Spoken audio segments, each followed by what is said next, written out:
جرم چی بود سر این آهنگ؟ اگه میتونی الفاظ رکیک و همینطور اگه جواز نداشته باشی تکثیر و انتشار و اینا همه میشه دیگه.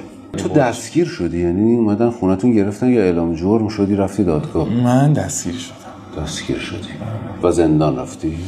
و زندان رفتم. چقدر زندان بودی؟ من 10 روز. 10 روز تو زندان بودی. 10 روز بازداشتگاه زندان. 10 روز زندان تهران بزرگ بود. و با وثیقه آزاد شدی؟ من با وثیقه آزاد شدم. دوستدار وثیقه گذاشتن؟ خودت؟ خانواده کی؟ چجوری؟ وثیقه اجاره کردم.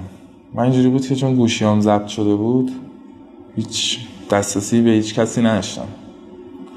من بودم و زندان و تلفن چند نفری که حفظ بودم. با پابند آزاد بودی؟ من تا همین چند روز پیش. و قانون پابند چجوریه؟ واسه هر کی متر خاصی داره. فکر کنم کمترینش 1000 متر دیگه.